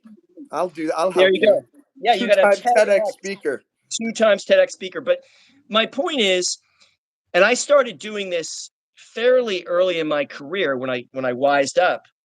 I learned from producers that were way ahead of me. Say, hey, I want to learn what you're doing. I want to do you're doing. Sure, buy me dinner. I'll tell you. You know, people that sense your genuine eagerness will oftentimes help you because people like to give as long as you appreciate their time. Absolutely. I want to give a shout out to Darlene. She's one of the members on the channel. Just seeing your message now, Darlene. So great to have you. Darlene says hello to Monroe and Scott. And someone wants to vote Putin before Harris. Okay, that's an interesting perspective. You can write Putin in on the ballot, by the way. You can write in anyone you want. It's a free country. And great. Orist, the fourth horseman, says literally the most obtuse live stream I've ever encountered. Awesome. Great to have you here. Hello from Morocco. Hello, Solo. Let's see. What else we got here? Darlene. Jose by the way, Chavez. this is for Jose. I didn't answer this.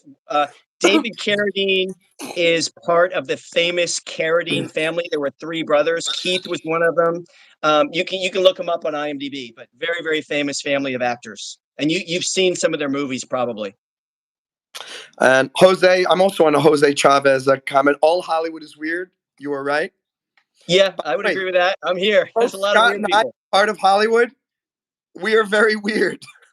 We're 2 very weird guys. So. But with that, I don't necessarily fit in here. I'm not like a lot of the people, but I do respect the fact that it's very, very creative. People don't judge people out here, and sometimes that's how creative genius, comes out. Absolutely, and like I always say, being weird is far better than being normal, because if you're normal, you're not doing anything that is remarkable. You're not doing anything to stand out. And I saw what book is that? What is normal? Right, guys, that's gonna make me do that. What is normal, baby? Don't hurt me. So this is a book my company published. What is normal, and we're turning it into a film. Wait, that's your book? That's your book, Scott. I published it. I'm not the author. Ginny Scales Medeiros. It's a true, inspiring story of this girl in upstate New York that was so poor. You hear about these people that like grew up in a mobile home. She grew up in a chicken coop, literally like where chickens used to sleep. Like these people were dirt poor. She kind of like navigated her way through high school being a hustler. She dropped out of high school to become a used car salesman in the 60s as a girl in an all man's vocation. She moved on to be like a new car salesperson, like salesperson of the year, like 10 years in a row. She invented these patents. I mean, she became a hugely, hugely successful person. So it's a very, very inspiring story of how her whole life, which was not normal, led to her success.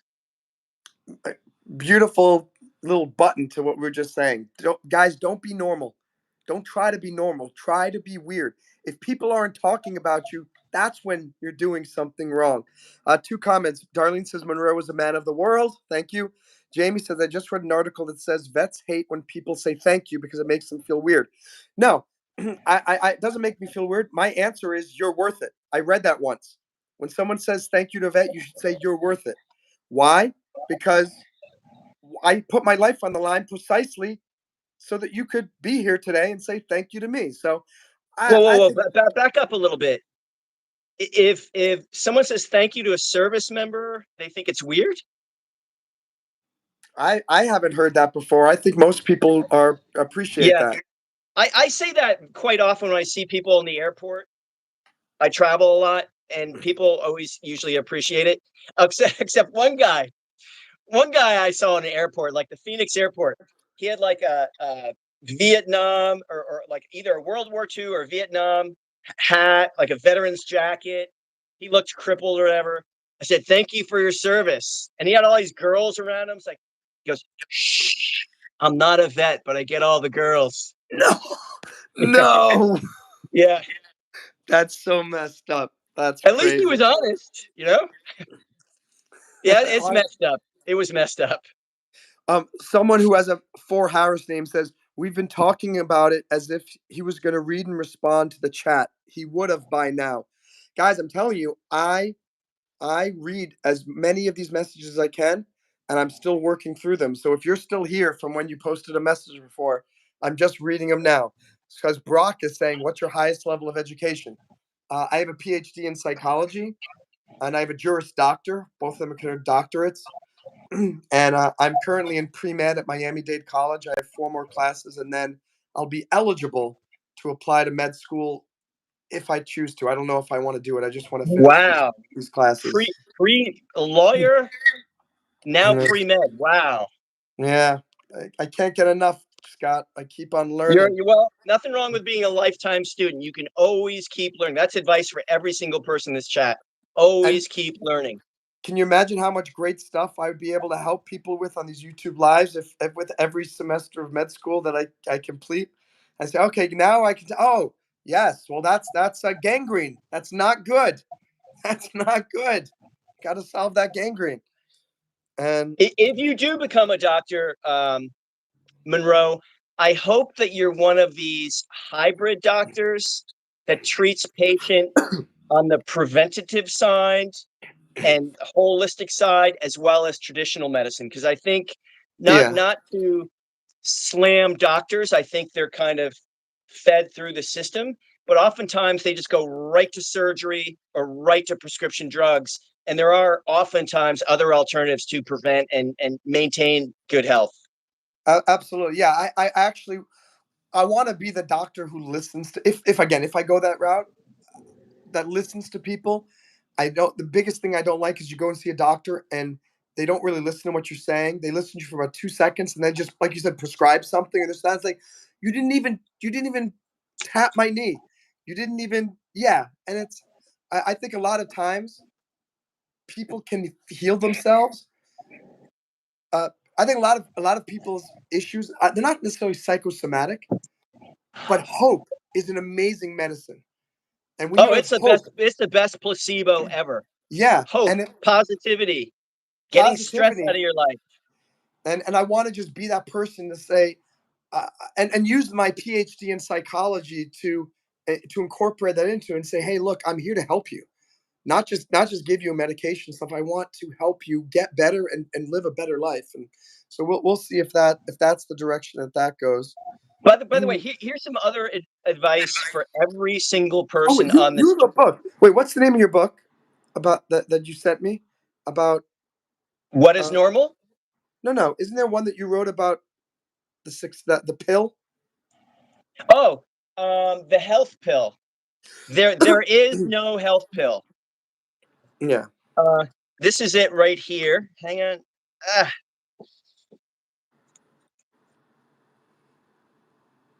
there is no health pill. That's another book that's got it. By the way, if you're interested, you could search my name on Amazon and Scott's name on Amazon, and you can find our books on there if you're interested in learning more from us via the written word. But one of the key things to health and happiness. And some I was at this gig the other day. I went to Burbank. They paid me a pretty good amount of money for a 1 hour session just to improv on camera. Like it was kind of a DL project I can't talk about, but hey, if I get paid a nice salary for 1 hour of acting, and they said, man, you guys were, I improv with one other actor I had not met. It's like, man, you guys were so good. We want to bring you back. Like, we'll bring you back once or twice a week. I'm like, hell yeah, you know. But the guy also said, he goes, you know, you're one of the most positive people I've ever met. Like, what is your secret? It's like, I don't really think about it, but I told him, I kind of figured this out about 10 years ago, is I never ever worry about things I can't control. I only worry about what I can control. And that applies to like social media or just everyday life. I don't care if there are haters out there and saying, oh, your movie sucks, or like, I don't like your acting, whatever. It just like, I can't control that. So I don't worry about it. And it's made me a lot happier. And then when you're happier and you focus on your dreams, you're focused on what you want to do, what you want to go, you have less stress, less acid in the system. You live a healthier and happier life. It reminds me of a quote by I think it's the prayer of Saint Francis of Assisi, and it's give me the strength to change the things that I can change, the I block tranquility or trolls whatever, for therapy. All right. the Team awesome. tranquility to accept the things that I cannot, and the wisdom to know the difference. Because I think a lot of people don't know what they can and cannot change. But as if there's something that you cannot change, you need to know that you can't change it. And if you cannot change it, Yeah, stuff that's beyond your control. if it is under your control to change, then find the strength and the motivation to do what needs to be done to make that change. Let me see what else we have in the live chat. I'm going to skip over some of these political things because we're trying to come back to what we're talking about here. Simple economics. Hello, Darlene. Love and light. Operator time. Simple economics. Okay, we're talking about army bases. All right. Dustin asked, how much would it cost to make a documentary of my 50 years? Because in 5 years I'll be 50, not a movie. I don't understand that. Do you Well, understand a that, Scott? documentary. So I can answer that question. If Oh, you're he's saying really he's not to make a movie. He wants to. How much would it cost to make a documentary of his life? documentary. Well, Yeah. documentary to me is a movie. It's a documentary feature film. And Josh, if you want to reach out to me anytime, I'm happy to do a phone call with you just to give you some advice. But the really, really great thing, and I've made like 4 or 5 documentaries myself in the past few years because they're so cheap to make. I only need like a 3 or 4 person crew, as opposed to if I'm doing a narrative film, a traditional feature length narrative, I might have to have a 50 person crew. I only need 2 or 3 cameras. I don't need 10 cameras. So, answer your question, you can make a really high quality documentary that can get distribution for well under $1 million. This is one we made with a couple celebrities, Selma Hayek, Burt Reynolds. But if you don't have any celebrities, depending on the subject, sometimes you can make a documentary for 200,000. So it's a lot cheaper than making a typical $500,000, $1 million, $2 million narrative. I'll just add too. You can make it for even less than the 200,000. I made a film that went to Cannes. It's the one that I got invited to speak at this TEDx talk in 2 days for $30,000. And Amazing. it's still making money today. It's on Fandango. It's on Vudo. It was on Amazon Prime. It was on Netflix for a while. Don't let the budget be the deciding factor on whether you get started making this documentary. You could make a documentary for nothing, just on your cell phone. Look at this YouTube live streaming. We are doing basically a television show right now with live call-in guests on the live chat. And what is it doing? It's my cell phone, it's Scott's cell phone, and all of you have a cell phone. So your creativity can take you a lot farther than if your wallet is not the constraint. It's your creativity and your guts and your motivation. If you can just get off your butt and do it, you can find creative ways to cut financial corners, but still create something that is professional. Yeah, good comment there. And I don't want to ever put a limit. It's like, oh, it costs you $200,000 minimum. Yeah, it can definitely be much less than 200,000 if you're really, really creative. Pull some other people in that might have some camera gear, but just do it. Like Michael Jordan says, just do it. Oh, by the way, I forgot to mention, there's a movie on, I think it's either on Netflix or Amazon Prime. I think it's Prime. It's called Air. And it's the story with Matt Damon's in it. I think Matt, is it Ben Affleck? Ben Affleck. Yeah, Ben Affleck. It is the story of how Michael Jordan created all of these brand deals, and the wonderful relationship with his mother, and his mother helped doing the, and I mean, and you guys should watch that movie because it Loved will it. inspire you so much to realize you can make your dreams come true. Stick to your guns. Don't let people push you around. You know what your value is. And, thinking that, I got selected on YouTube. They have this new thing called the brand sponsorship thing. So, in addition to me being able to serve ads, I was able to sign up for this brand thing. It's called Brand Connect. And apparently, it's a cool thing where I just opt in, and then YouTube then sends all of my YouTube data to all of these companies on some other portal who are trying to get live streamer personalities to read their ads basically during the live stream. Like, hey, check out this beautiful piece of paper, only $9.99, whatever. And it said, we recommend that you create a minimum price for for each video that you get that gets sponsored, but it said optional. At first, I put $50 on both of them. So I didn't know what to put. I don't know what my value was. I started doing some research on the internet, and they said if until you know what they're willing to pay you, just it's optional. Leave it as nothing because they will probably offer you more money than you think you're actually worth, and you don't want to limit Interesting. yourself by the 50. And so right now I'm not listed as anything. I just said yes, my channel will participate in the Brand Connect program, but that now they have to make an offer to me.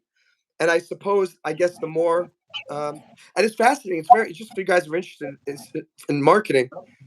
I now have this page on YouTube where companies can find. It says Monroe Mann's channel is best known for viewers who love dogs, who love politics, current events, the Olympics, and home and garden. Interesting. Yeah, Believe it or not, they know the audience. They know the demographics. yeah. So you guys are apparently somehow in those type of demographics, and so if you guys see me eventually saying, "Guys, I want to just let you know this is brought to you by," it's because that brand sponsorship. And but watch that movie Air. Yeah, so Carol. inspiring. I loved it. Oh, Kelsey Ellington. Don't know if you're still here, Kelsey, but you said, oh, really? There's Project 2025. We're not stupid. You're not stupid. You're misinformed. The Kamala campaign is trying to dupe everyone to believing that Donald Trump is the mastermind behind Project 2025. He's not. Project 2025 is just an independent document of proposals created by the right wing, yes, Heritage Foundation in Washington, D.C. It's a not-for-profit think tank. Donald Trump has nothing to do with it. Project 2025 is a document that has been created by Heritage Foundation every 4 years. They had a Project 2020. They had a Project 2016, a Project 2012. And they just create this document saying, this is what we think America needs. So for any of your friends who are telling you that Trump is pushing this 2025 thing, he's not. It's just some other organization's suggestions for what Trump wants to do. Scott, have any thoughts on Project 2025? Yeah, no, I think it's very clear that it was not created by the Trump campaign, but there might be some ideas that Trump likes in it. But yeah, it was not his. Yeah, absolutely. I just want to make that clear. Let's see. And yeah, I'm trying to catch up on it. I'm just scrolling through some of these. Kim says people get mixed up with capitalism and crony capitalism, 100%. And I think there's too much corruption both on the side of Republicans and Democrats. I Yeah. want term limits for congressmen and senators.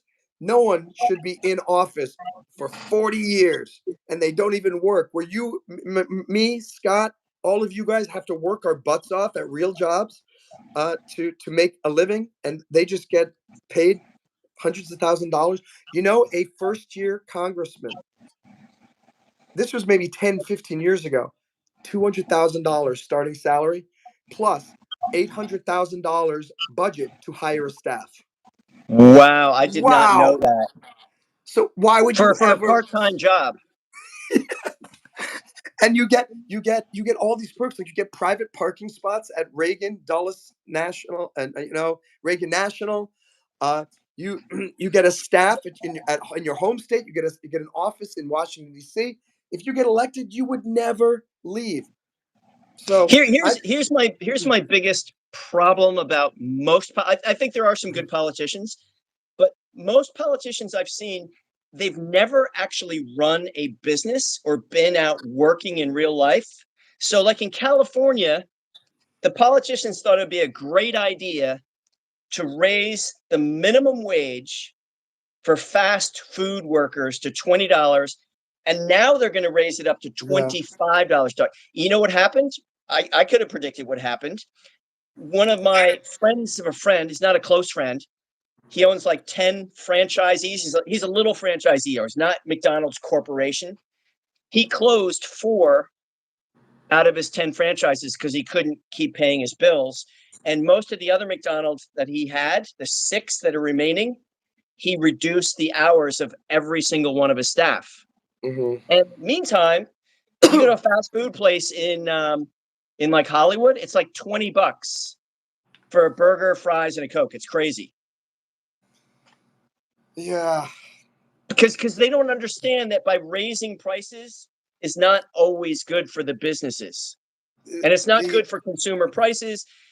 I mean, I don't know. have you It's have you read frustrating. have you heard of Thomas Sowell? Yeah, yeah. Yeah, great economist, and he has a wonderful book. Many, many, many, many books. Wonderful books about economics. And one of the best lessons he always teaches, and I talk about this a lot, but it's worth repeating because we need to be reminded. Democrats or the left typically focus on first order effects, phase one. And that's what appeals to people's emotions. So it's let's raise the minimum wage to $25 an hour because the little guy needs a living wage. That's phase one. Let's raise it, and the little guy gets an economic break. But what Stowell says is where the Republicans and the right typically do a better job is they think about the third and fourth order effects, phase two and phase three, which is great. This fast food worker is now going to get $25, but as Scott said, now instead of having 10 people employed at $10 an hour, we can only have 4 people employed at $25 an hour.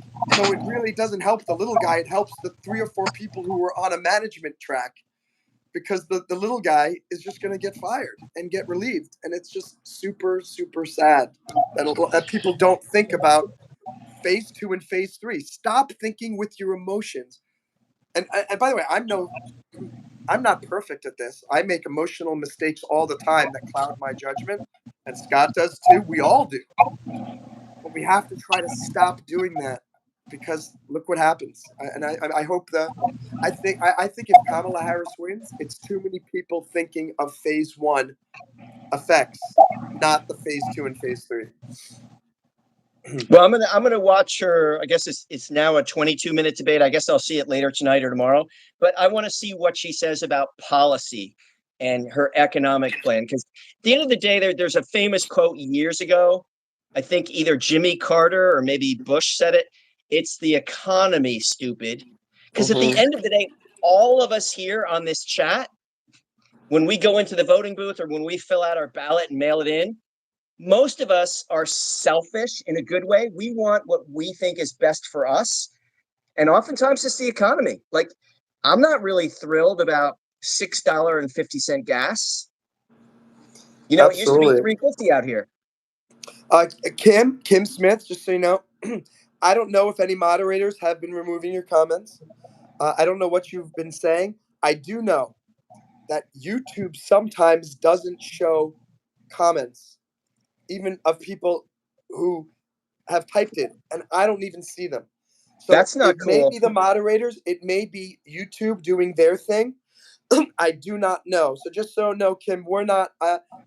If you feel a moderator has removed a message that shouldn't have been removed, just let me know, because we're all learning here too, and the moderators are learning as well to find the happy medium. So just don't feel we're insulting you or pushing you away. I'm trying to make sure the channel doesn't get demonetized. I want to make sure we comply with YouTube policies.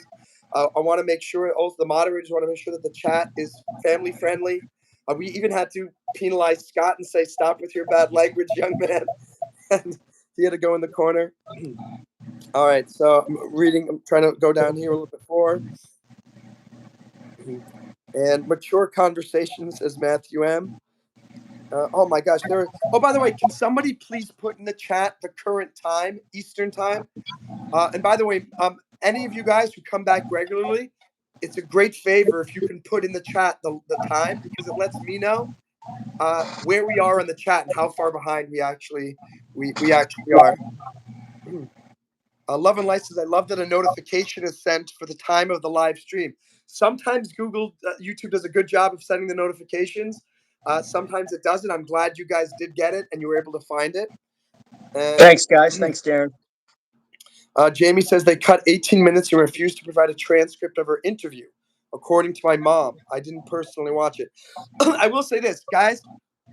If you were voting, if you're an American or you're living somewhere else and you care about the status of the world, you should take the time to watch everything that the Harris campaign puts out and everything that the Trump campaign puts out.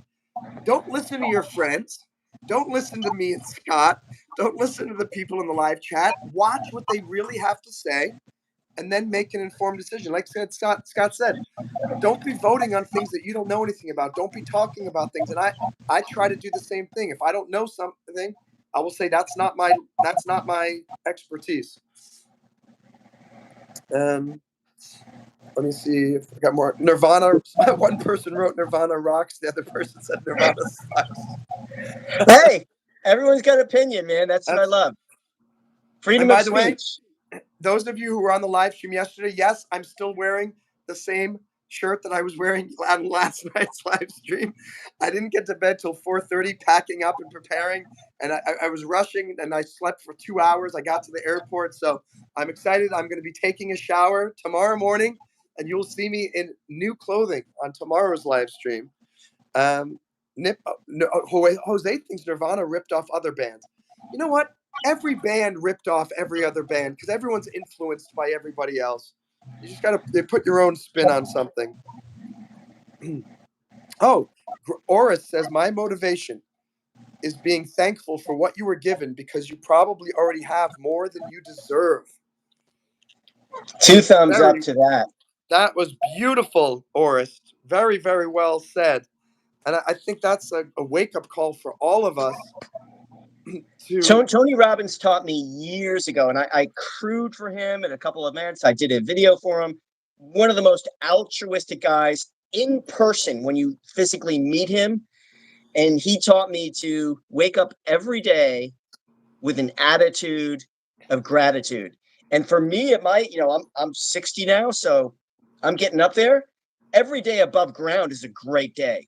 So whatever you can think of, whatever good reason you have, maybe it's like, hey, you have your health. Hey, you're in a job that you like. Hey, you've got some great goals.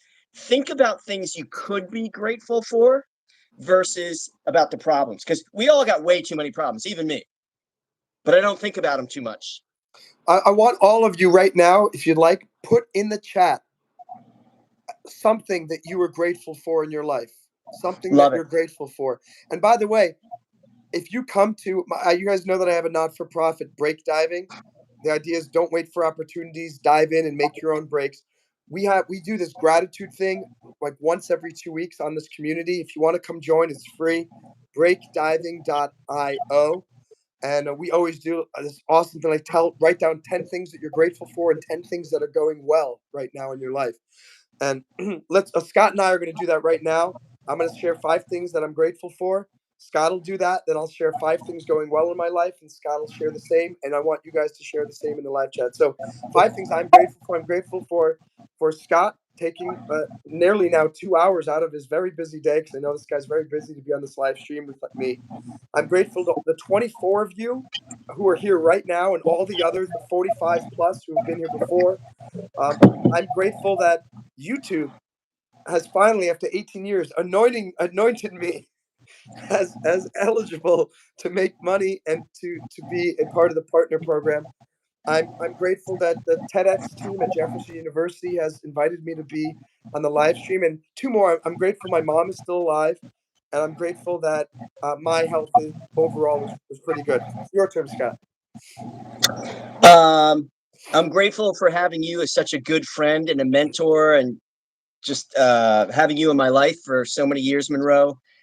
I'm grateful for every single person in this chat. And I say that very sincerely, because your time is the biggest thing you can get. You can always make more money. You can always make another movie. You can always do this, but you can't get back time. So I really am grateful for all of you to be. And I've enjoyed a lot of the comments. I've laughed at a bunch of the comments. I'm really, really grateful for my health. I try to take care of my health every single day. Super grateful for my family that I do have left. My sister just passed away 2 weeks ago, and I'm grateful that I had this angel in my life for so long. I look at the positive about that, and that's what I think about every single day. She was an angel. And then I'm also grateful that I've gotten to do over 30 movies. And one of the movies that we're going into production this fall will, and I say that with certainty, will change the world. And every one of you, whether you see it or not, you will hear about this movie at the end of next year, because it's a very inspiring, positive, unifying movie, especially for any Christians or anybody out there. It's not a religious film, but anyone who's faith-based, you will love this film. Can't say the title of it yet, but look out for the end of next year. That is the title, guys. I can't tell the title yet, but look out for it next year. All right, so now it's time for 5 things that are going well in our lives. And again, you guys are participating, so write it in the live chat, and we're going to go down and look at them. My burgeoning YouTube live career over this has been a wild summer. I'm so excited. This is actually starting to work out. Me as a public speaker, I'm starting to get back on the circuit. Now I have 2 TEDx's soon to be under my belt. I am, let's see, something else that's going well in my life. My health is going well in my life. Number 4, I'm finding the time to read a lot of books. Reading is the number one place where I learn. It's not on Twitter. It's not on YouTube. It's not at school. It's me sitting solitary, quiet, on a plane, on a beach, in a chair reading. So that's going well. And I'm looking out right here at a gorgeous city view. It's nothing, nothing magical, but it's beautiful that I'm here in Philadelphia in a great hotel room with some great people. And that's going well in my life. What's going well in your life, Scott? All those things I just said. Oh, those are the things you're grateful for. What's going well? Oh, so you kind of combined them together. Yeah. So what's going well in my life is I've got the woman of my dreams in my life right now. Soon to be the missus. There'll be an engagement coming soon. I'll definitely let you know. I got 3 or 4 clients that are getting ready to start their movies, which is it's almost more exciting for me to have a client make their first movie or get their first movie funded, because I've done it 30 times. I don't mean to sound blasé, but there's something really special about helping someone else do their first thing. My health is awesome now. Like I said, I work on it every day. I mean, there's a lot of things going. I could go on for hours. How many good things are going right? I have a great team of producers around me on this project. My clients are awesome. I live in the greatest country in the world, so a lot of great things are going for me right now. Beautiful, beautiful. And I think the reason why You froze. to throw pity parties for ourselves. And I throw pity parties for ourselves. I'm sure everybody does at some point during the week or the month or for something. You just gotta realize, you know what? Like right now, at this moment, right now, is there really anything wrong in your life? You got your phone is working. You got two very handsome, charming men talking to you. You're making friends with people here in the live stream. You're being entertained. I mean, is life bad right now? Not really. It's pretty good. And I want to just bring that to you guys. By the way, we're at 45 likes. I'm wondering if that's a we blew past the tungsten medal. I guess 45 was the aluminum medal in the live stream YouTube Olympics. Now 50 likes will be the copper medal. The copper medal in the YouTube live stream Olympics if we can get up to 50. Is anyone sharing what they're grateful for? Let's see. Nope. We're getting Somebody's got to be grateful. I don't know. Is no? They're all talking about Trump still. Matthew says I approve. John's talking about Nirvana. I'm He finds it grateful for my difficult to believe that parents. Nirvana has any of the academic degrees that he claims, given his lack of political acumen. Well, it's all true. I've got 7 degrees, I think. 3 Crazy. masters, a PhD, a Juris Doctor, an associate's in computer science, and now I'm in pre-med at Miami-Dade Wow. College. So read it and weep, buddy. Yeah, let's go. 50 likes. Kim Smith wants someone to wear a Biden costume. Okay. Jamie, thank you very much. Jamie says, I'm grateful for my parents. They're the best. For my kids somehow turning out to be wonderful young adults. Not somehow, you're a wonderful mother. I'm grateful for the ability to have the freedom that I currently have in my life, says Jamie. And she says, I ran out of room. That's Beautiful. really nice, Jamie. Thanks for sharing. And by the way, I'm grateful for Jamie for becoming one of the first members of the Monroe Mann fan club here. And you can join if you're interested. It's youtube.com/Monroe Mann/join. Not only does your name show up as green here and you get a special icon that shows how many months you've been a member, but I do members only live streams. I'm eventually going to start to do members only interviews. So if you want, we'll get into the deep psyche of Scott DuPont on members only. You'll get to find out what type of underwear Scott wears, boxers or brief. Don't tell him now, Scott. Don't. We got to keep him waiting. We got to dangle this in front of them. Kim Smith. Joshua thinks Kim Smith is going to move out of America this year. All right, that's interesting. That's a very naughty thing that you said over there. That's Brock says PhD in what? I have a PhD in general psychology. I am. It's a research-based psychology degree. I'm not a medical doctor. And I did it because I wanted it to be able to teach, and I did get teaching positions based on that. And I wanted so that I could give more credibility to the books that I write, because a lot of what I write about is motivation and the human psyche and making things happen. Team Awesome says more than I deserve. Absolutely, absolutely. And oh, Loki says snow knows equals Monroe. Uh, Loki thinks that I am doing cocaine. So, no, I apologize. I'm not doing any cocaine. I'm high on life. When Scott is in close proximity to me, I get a little jittery. It's just the way I am. Riley wants me to say happy birthday. There you go. This is going to get interesting. Jamie is voting for Kamala Harris. I don't know. I don't think she is, but maybe she is. Love and Light says 1 a.m. Yeah, we're caught up. Warrior says you're helping me edge right now. What is going on in the intervention? And you know what, Scott, you want to do some improv real quick?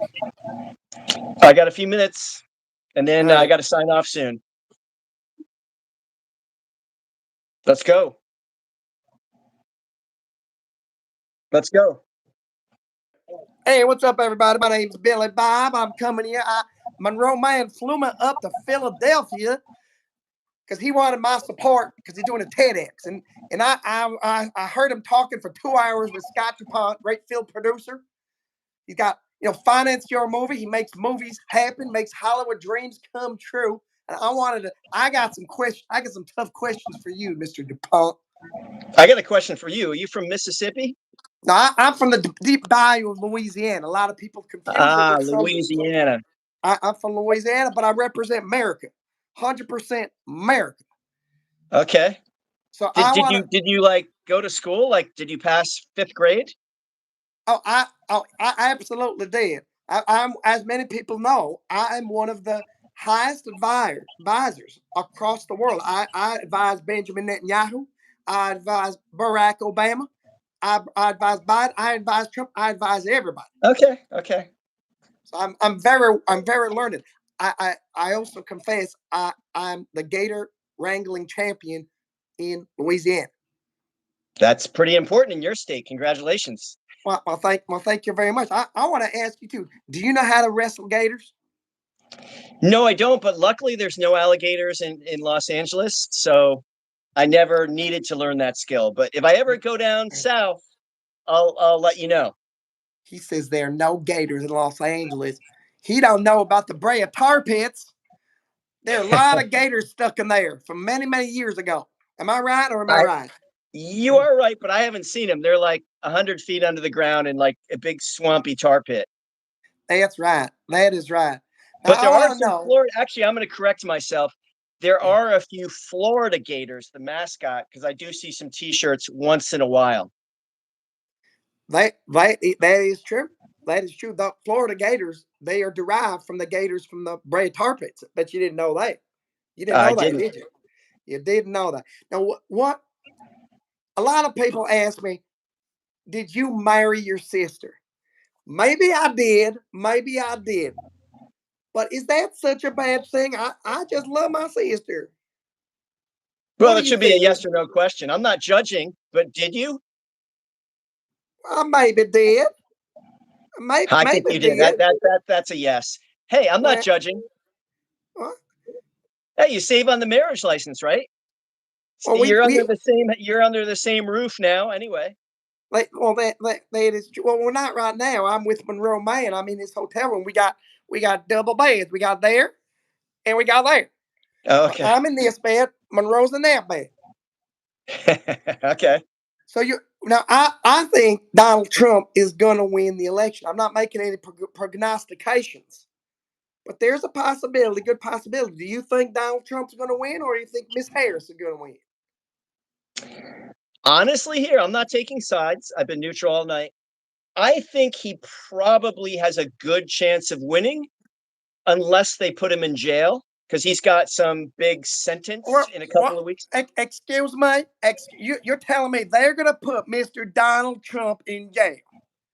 They could, or they could sentence him to jail post election, but that could also backfire at the same way because a lot of people might think that it's election interference 60 days or 70 days before an election. Anyway, I think it's going to be very close, but I have a hunch that Trump seems to have a slightly better chance of winning, but it's going to be down to the wire. Hopefully it's not one of these things where they can't call election night.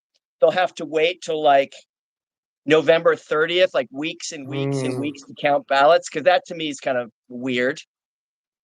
I have a follow-up question. Now, many people, understandably, have been asking Billy Bob to run for president. And one of the main tenets of my campaign is every Gator should have the right to vote. My question to you is, do you also believe Gators should have the right to vote? If yes, why? If not, why not? Sorry, I'm like looking around for this book about Mr. President, and it was this like guy Billy Bob who won the presidency, and he was like a redneck. It was really What? it's So fiction, of course, but yeah, that no. that you go ahead. You go ahead. I'd like to know. So it's a great book. It's like I want to know, should Gators have the right to vote? Don't be evasive, Mr. DuPont. no, if they're U.S. citizens and they can prove ID or they have some type of documentation, because here's why: I don't want a Venezuelan alligator Mm. to vote. But if you're from Louisiana, if you've been living in the swamp, yeah, that alligator should have a right to vote, because that alligator's vote will help shape the living conditions and taxes and wildlife preservation in Louisiana, right? That is true. I 100% agree. Do you? You obviously know that gators are used in special forces because of their ability to be very stealthy. They can swim. They're very amphibious, and they pack a punch. Do you think every gator should be part of the draft? Yeah, once they get to a certain age, I don't think the little baby alligator should. But Oh, once they get over like 6 feet long and a certain age, yeah, keep them in the draft. well, man, I like this guy, Mr. Scott DuPont. I I thank try you to for think giving. logically. Say that again. I try to think logically.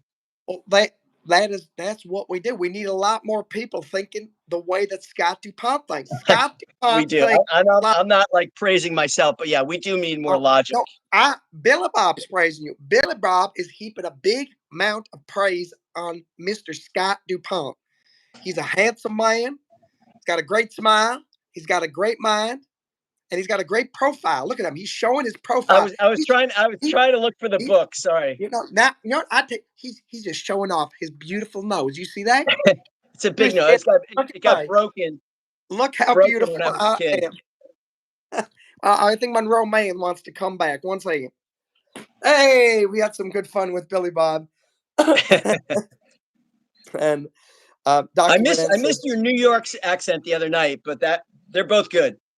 yeah, so Dr. Burnett says, this is just a skit, right? So, yeah, on my channel, I talk as myself sometimes. Sometimes I have that character, Billy Bob. Sometimes I have Rocco Tribbiani from New York and New Jersey, Keno Surf from California, Timothy Hilford from England. So, anytime you come on, don't be you might be surprised because it's not going to always be the same character talking.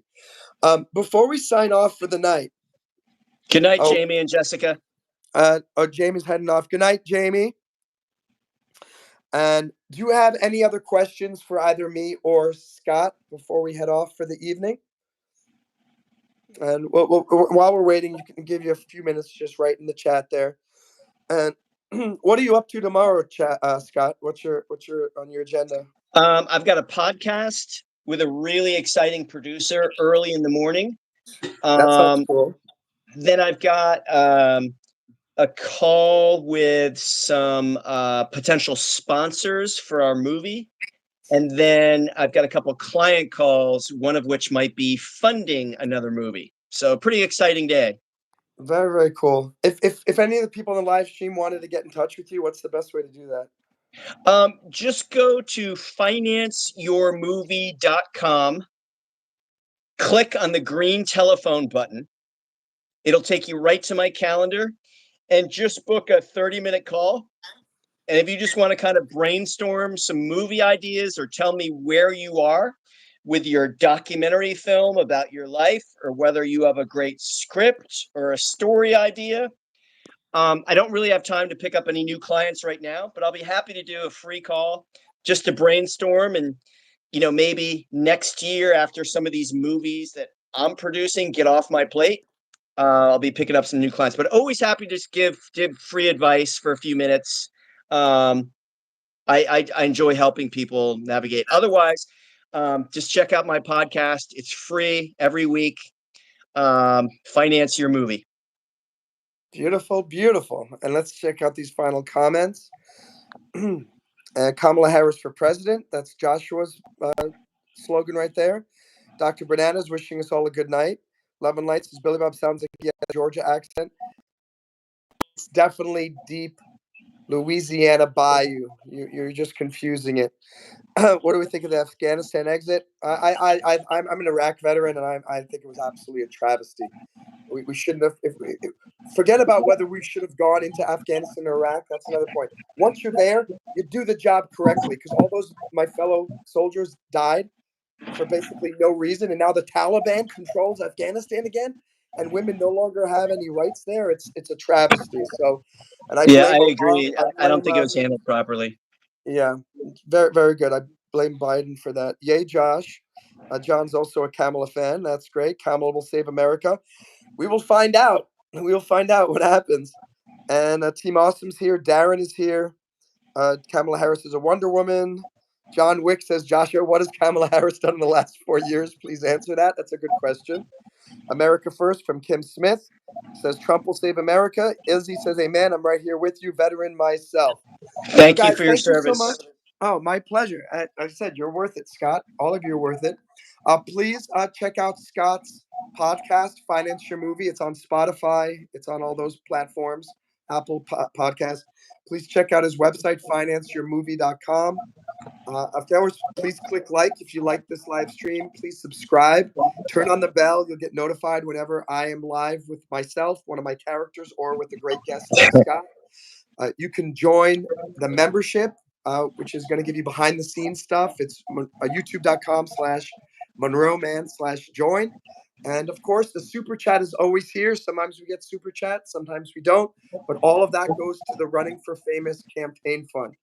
So Thank you, Monroe, and thank you all. Really enjoyed chatting with you guys. absolutely. Scott, are you? Can I call you? Probably Do you have 5 it's minutes? got to be quick. My producers are like blowing up my phone. All right. I'll just give you a call for 3 minutes. Talk to you Yeah, soon, yeah. guys. Love you. Good night. Talk to you tomorrow.